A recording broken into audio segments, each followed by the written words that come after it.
मातरम। मैं आपके बीच एक बार फिर अगली क्लास लेकर आया हूँ। पिछली क्लास में हमने ठोसों के सामान्य गुण जाने, ठोस क्या क्या गुण व्यक्त करते हैं, ठोसों के मध्य अंतराणविक दूरी बहुत ही कम होती है, आकर्षण बल बहुत ही अधिक होता है, और हमने क्रिस्टलीय तथा अक्रिस्टलीय ठोसों के बारे में अंतर भी जाना था। और उन्हीं अंतर में से एक है विषमदैशिक तथा समदैशिक। हमने एक गुण जाना था क्रिस्टलीय और अक्रिस्टलीय ठोसों का विदलन वाला गुण। जो क्रिस्टलीय ठोसों में विदलन एकदम स्पष्ट होता है, जैसे आपने पनीर को काटा तो काटने के बाद वहां की सतह क्या हो जाएगी, एकदम सपाट यानी चमकदार सतह। उसी प्रकार अक्रिस्टलीय ठोसों को काटोगे तो सतह चमकदार नहीं होगी। यानी क्रिस्टलीय ठोसों में विदलन का गुण इंपॉर्टेंट है, जो सतह धारदार से औजार से काटने पर स्पष्ट सतह प्राप्त होती है, अक्रिस्टलीय ठोसों में स्पष्ट सतह प्राप्त नहीं होती है। आज हम गुण पढ़ने जा रहे हैं विषमदैशिक तथा समदैशिक क्या होता है, इंपॉर्टेंट भी है ये, एक नंबर की डेफिनेशन में पूछ लिया जाता है। तो हम पहले पढ़ेंगे विषमदैशिक। उसको हम एक NaCl की संरचना के द्वारा समझते हैं। NaCl में अविविकल या आयन, एक Na का आयन है, उसके ठीक बाद एक Cl का आयन है। कहीं से भी चेक कर लो, एक Cl का है तो वापस किसका आ रहा है, Na का, और एक Na के बाद वापस किसका आ रहा है, Cl का। यानी अविविल कणों का क्रम एक निश्चित क्रम होता है, और इनमें अगर इनके भौतिक गुण, इनमें कई से प्रकाश डाला जाए, मान लो आपने यहां से डाला, एक सतह से देखने पर आपको क्या नजर आ रहा है, क्लोरीन क्लोरीन क्लोरीन और क्लोरीन। लेकिन दूसरी सतह से देखने पर सोडियम सोडियम और सोडियम। इसी प्रकार मान लो आपने यहां डाल दिया, तो यहां एक तो सोडियम और दूसरा क्लोरीन, वापस सोडियम और वापस क्लोरीन। यानी यहां से स्पष्ट हो रहा है भिन्न भिन्न सतहों से देखने पर या उनके भौतिक गुण क्या होते हैं, भिन्न भिन्न होते हैं। भौतिक गुण मतलब अपवर्तनांक भिन्न होगा ठोसों का। यानी अलग अलग जगहों से देखेंगे तो अलग अलग, एक क्लोरीन के बाद सोडियम और सोडियम के बाद वापस क्या आ जाएगा, क्लोरीन। तो ये गुण क्या कहलाएगा, विषमदैशिक। यानी ऐसे क्रिस्टलीय ठोस, ध्यान देना ये गुण किसमें पाया जाता है, क्रिस्टलीय ठोसों में। ऐसा क्रिस्टलीय ठोस भिन्न भिन्न दिशाओं में भौतिक गुण क्या होते हैं, भिन्न भिन्न होते हैं, उन्हें क्या कहते हैं, विषमदैशिक ठोस।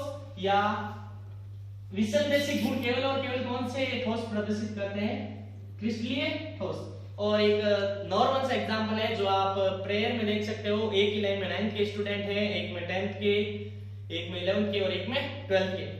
लेकिन साइड से आप देखोगे तो 12th 11th 9th 10th ऐसे दिखेगा। यानी अलग अलग दिशाओं से देखने पर अलग अलग वो गुण क्या कहलाता है, विषमदैशिक। अब बात करते हैं समदैशिकता की। समदैशिकता गुण पाया जाता है अक्रिस्टलीय ठोसों में। किसमें पाया जाता है, अक्रिस्टलीय ठोसों में। परिभाषा देखो इसकी, ऐसे अक्रिस्टलीय ठोस जिन्हें भिन्न भिन्न दिशाओं से देखने पर गुण क्या होंगे, एक समान होंगे। एक समान यानी जैसे लंच टाइम स्टूडेंट सभी ग्राउंड में खेल रहे हैं, कहीं से देखोगे खेलते हुए, यानी एक समान नजर आएंगे। तो वो गुण किसमें पाया जाता है, अक्रिस्टलीय ठोसों में। इन गुण को क्या कहते हैं, समदैशिकता। समदैशिकता गुण किसमें पाया जाता है, ये ध्यान रखना, अक्रिस्टलीय ठोसों में। जैसे ये रबड़ के टुकड़े, इनको कहीं से देखोगे तो क्या नजर आएगा, एक समान। तो ये गुण क्या कहलाता है, समदैशिकता। तो हमने अभी जाना समदैशिकता ठोस तथा विषमदैशिकता ठोस क्या होता है। तो हमने समदैशिक तथा विषमदैशिक पढ़ लिया था। अब हम स्टार्ट करने जा रहे हैं क्रिस्टल जालक क्या होता है, एकक कोशिका क्या होती है, इनकी सामान्य जानकारी ले लेते हैं। एकक कोशिका का विस्तार से आगे पढ़ेंगे। क्रिस्टल जालक, नाम से पता चल रहा है क्रिस्टल यानी जाल, जाल के रूप में रहेंगे छोटे छोटे। क्रिस्टल मतलब परमाणु हो सकते हैं, अणु हो सकते हैं या आयन हो सकते हैं। तो डेफिनेशन की ओर चले, क्रिस्टल संरचनात्मक इकाई, उनमें क्या क्या आ सकते हैं, परमाणु हो सकता है, अणु हो सकता है या आयन हो सकते हैं। कोई एक निश्चित व्यवस्था में एक क्रम में जुड़कर 3D यानी त्रिविम में अनंत परमाणु जुड़कर एक नियमित संरचना का निर्माण करते हैं, उसे क्या कहते हैं, क्रिस्टल जालक। यानी ये परमाणु है, यहां पर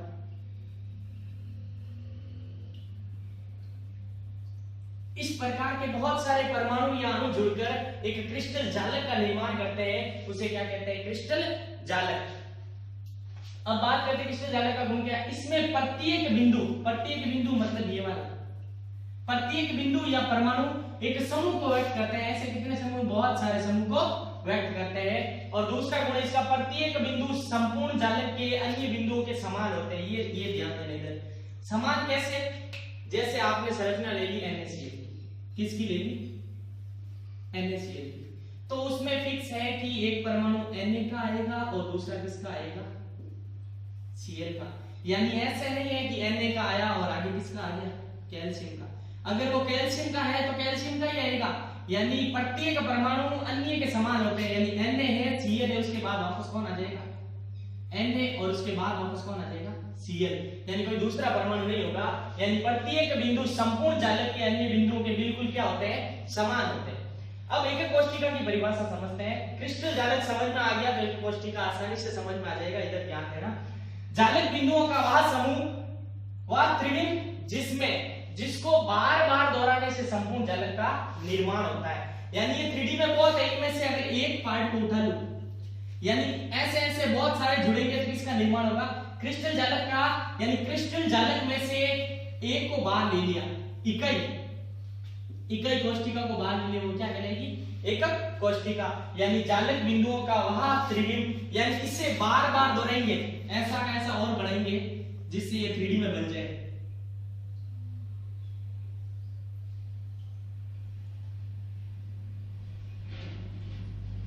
यानी ऐसे बहुत सारे जुड़े हुए जिसमें से एक को, इसको बार बार ये दोहराया, वापस ये दोहराया, यानी ऐसे बहुत सारे समूह बनेंगे, वो तो कहलाएंगे क्रिस्टल जालक। क्रिस्टल जालक में से एक समूह बाहर निकालेंगे, वो क्या कहलाएगी? एकक कोष्ठिका। तो एकक कोष्ठिका या इकाई कोशिका, इकाई सेल कहते हैं या यूनिट सेल। यानी जालक बिंदुओं का वह समूह जिसे बार बार दोहराने से पूरे क्रिस्टल जालक का निर्माण होता है। यानी वह उस जालक का निर्माण जिसमें बार बार एक कोष्ठिका दोहराई जाए तो किसका निर्माण होगा? क्रिस्टल जालक का। क्रिस्टल जालक में से एक को बाहर निकाले, वो क्या कहलाएगी? एकक कोष्ठिका। तो हमने क्रिस्टल जालक तथा एकक कोष्ठिका पढ़ ली थी। अब हमें पढ़ना है एकक कोष्ठिका के पैरामीटर क्या होते हैं। तो इधर ध्यान देना,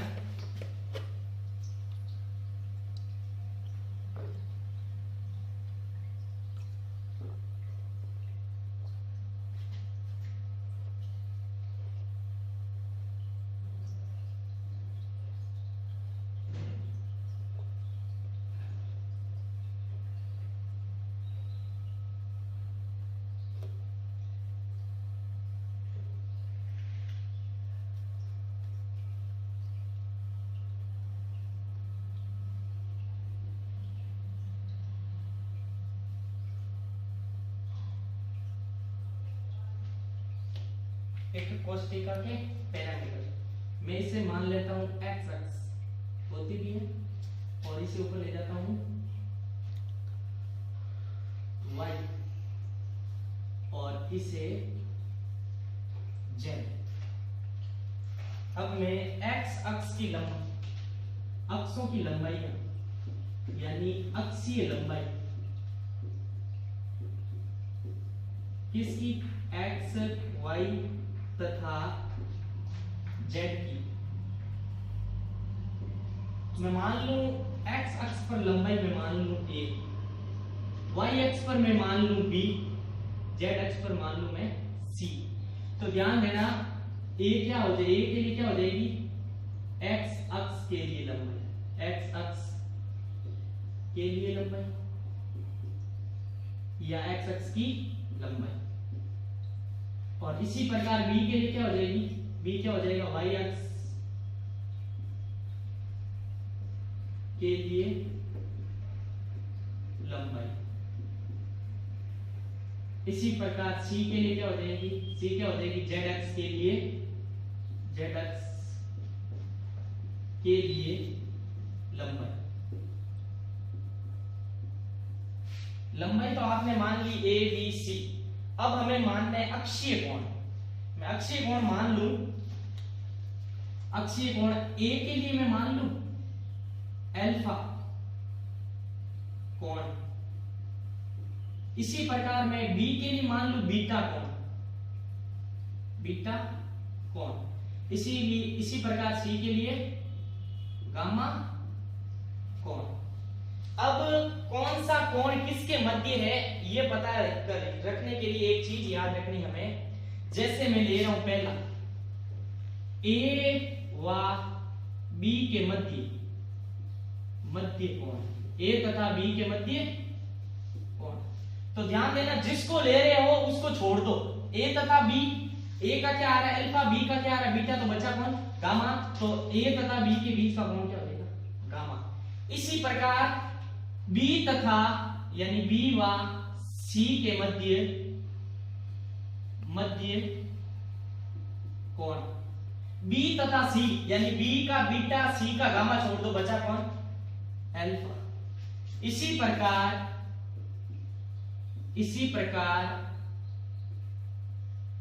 ए बी बी सी सी ए, सी तथा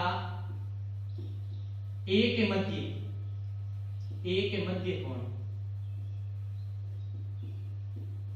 सी तथा ए के मध्य कोण, सी को छोड़ दो और ए को छोड़ दो, बचा कौन बीटा।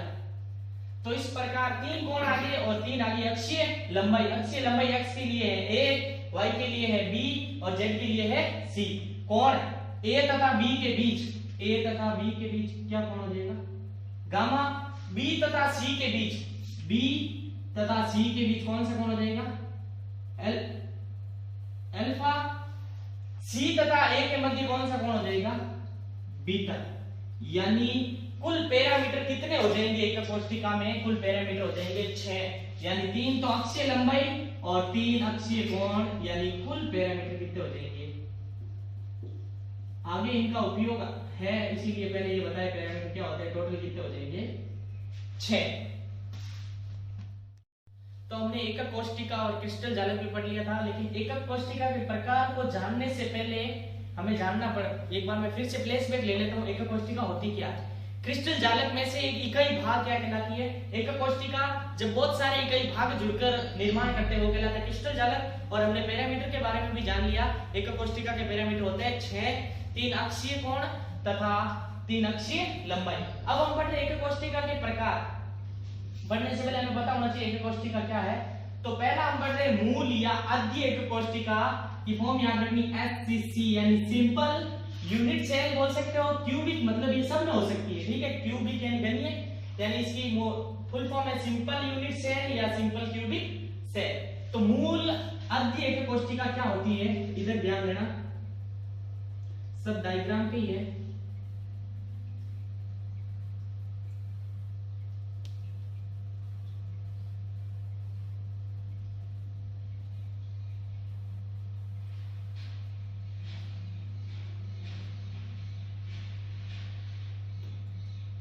ये एक क्या है एकक कोष्ठिका।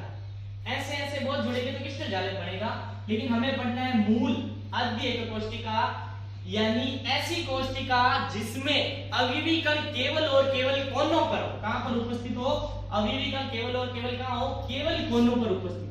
कहां हो केवल और केवल कोनों पर उपस्थित हो। अवयवी कण हर जगह होते हैं, फलकों पे होते हैं, केंद्र में होते हैं, लेकिन मूल या आद्य एकक कोष्ठिका जिसमें अवयवी कण केवल और केवल कहां उपस्थित हो, केवल और केवल कहां हो कोनों पर। कहां हो, तो डेफिनेशन हो जाएगी ऐसी एकक कोष्ठिका ऐसी एकक कोष्ठिका जिसमें अवयवी कण जो कौन होते हैं परमाणु हो सकते हैं, अणु हो सकते हैं और क्या हो सकते हैं आयंस।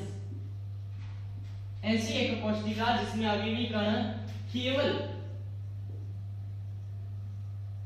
कोनों पर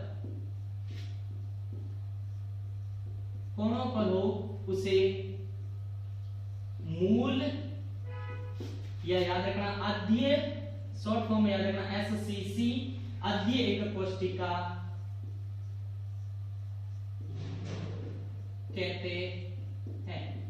आगे इसका विस्तार से भी पढ़ेंगे, केवल हमें यह पता होना चाहिए SCC आते ही कोणों पर कितने 8 याद होना चाहिए था।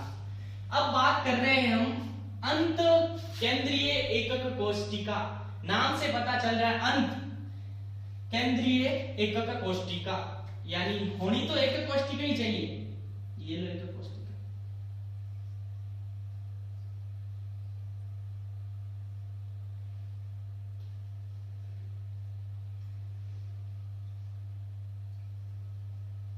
ये एकक कोष्टिका।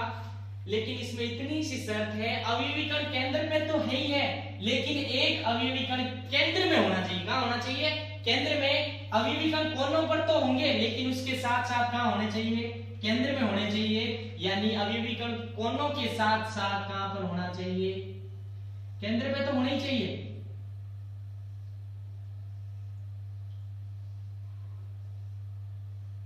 लेकिन इनके साथ साथ एक अवयवी कण कहां होना चाहिए? केंद्र में। तो इनकी डेफिनेशन हो जाएगी ऐसी एकक कोष्टिका, ऐसी एकक कोष्टिका जिनमें अवयवी कण, बार बार नहीं लिखूंगा, अवयवी कण क्या होते हैं? परमाणु, अणु या आयन। ऐसी एकक कोष्टिका है जिसमें अवयवी कण कोनों के साथ साथ, कोनों के साथ एक अवयवी कण, एक अवयवी कण केंद्र में भी, केंद्र में भी होना चाहिए या होता है, उसे शॉर्ट में लिख दूं BCC, बॉडी सेंटर्ड सेल कहते हैं। चाहो तो आप स्क्रीनशॉट ले सकते हैं। तो हमने मूल और अंत केंद्रित एकक कोष्टिका के बारे में पढ़ लिया था। मूल यानी जिसमें अवयवी कण केवल कहां होंगे? याद रखना, सीधा आते ही कोनों पर।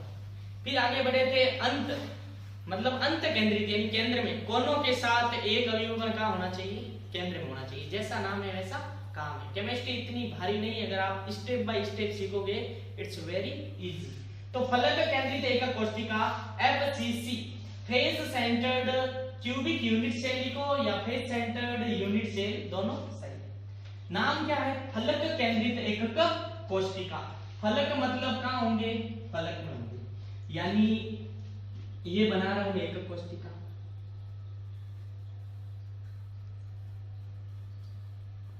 आगे काम आएंगे इसी चैप्टर में, ध्यान दे देना। अभी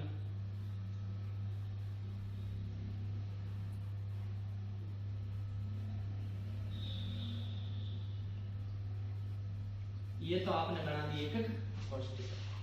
तो सबसे पहले हमने पढ़ा, अगर अवयवी कण कहां हो? कोनों पर, तो उसे क्या कहते हैं? मूल या आदि एकक कोष्टिका।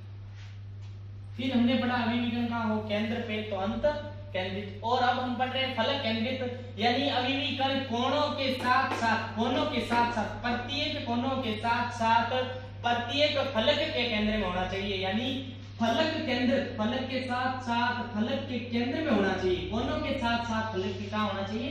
केंद्र में। तो एक फलक तो ये हो गई, इसका केंद्र यहां पर। दूसरी फलक ये हो गई, इसका केंद्र यहां पर। तीसरी फलक, यानी कोनों के साथ साथ अवयवी कण कहां होने चाहिए? प्रत्येक फलक में। 4, 5, इसके सामने वाली 3D में, यानी कितनी फलक है टोटल? 6 फलक। यानी 8 कोनों के साथ साथ 6 फलक में भी क्या होना चाहिए? फलक के केंद्र में क्या होना चाहिए? अवयवी कण। तो सीधी डेफिनेशन बन रही है, कोनों के साथ साथ अवयवी कण कहां होने चाहिए? प्रत्येक फलक के केंद्र में। तो डेफिनेशन बन रही है, ऐसी एकक कोष्टिका, ऐसी एकक कोष्टिका जिसमें, जिसमें अवयवी कण यानी परमाणु, अणु या आयन, अवयवी कण कोनों के अतिरिक्त, कोनों के अलावा या अतिरिक्त कहां होने चाहिए बच्चों? कोनों के अतिरिक्त प्रत्येक फलक के, प्रत्येक फलक के केंद्र में होने चाहिए या होते हैं, उसे फलक केंद्रित, फलक केंद्रित एकक कोष्टिका कहते हैं, यानी आप इसको शॉर्ट में लिख सकते हो FCC, face centred cubic unit cell. तो सीधा सा साफ नजर आ रहा है कोनों के साथ साथ अवयवी कण प्रत्येक फलक के कहां होने चाहिए, केंद्र में होने चाहिए। अंतीय केंद्रित एकक कोष्टिका, ये थोड़ा ध्यान देना, अंतीय एकक कोष्टिका क्या होता है। जैसे ये मेरे पास डस्टर है, इसको मैं कहीं से भी पकड़ूंगा तो मेरे हाथ में दो फलक आएगी, यानी दो फलक तो कंफर्म में आएगी। मैंने यहां से पकड़ा तो एक फलक इधर आ रही है और एक फलक इधर। अगर आप इसको ऐसे पकड़ोगे तो एक फलक इधर आ रही है और एक फलक इधर आ रही है। अगर आप इसको ऐसे पकड़ोगे तो भी ऐसे पकड़ोगे, एक फलक नीचे आ रही है और एक फलक कहां आ रही है, ऊपर आ रही है। यानी कहीं से भी पकड़ने पर दो फलक पकड़ी जाएगी। क्या पकड़ी जाएगी? दो फलक। तो अंतीय केंद्रित एकक कोष्टिका क्या होती है, इधर ध्यान देना। ये आपकी है एकक कोष्टिका,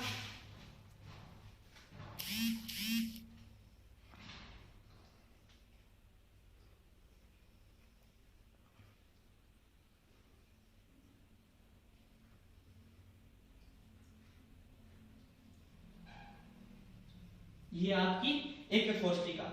यानी अवयवी कण कोनों में तो होंगे, कोनों के अतिरिक्त दो आमने सामने यानी विपरीत फलकों पर होने चाहिए। ये तो हो गया कोनों पर। अवयवी कण कहां है? कोनों पर, यानी प्रत्येक कोनों पर।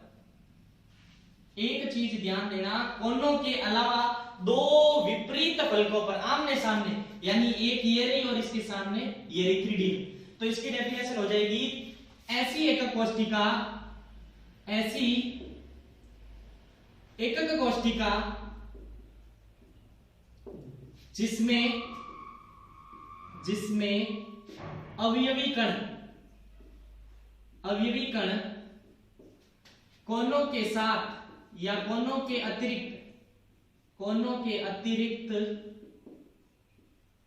अतिरिक्त दो विपरीत फलकों पर होते हैं, जिसे आप शॉर्टली कह सकते हो ECC। तो आज हमने चार प्रकार पढ़ लिए थे, आद्य, फलक केंद्रित, अंत केंद्रित और अंत्य केंद्रित। आगे की क्लास में जो भी पढ़ेंगे वो इनके बारे में विस्तार जानकारी होगी। तो आप हमारे साथ इसी तरह जुड़े रहिए। धन्यवाद।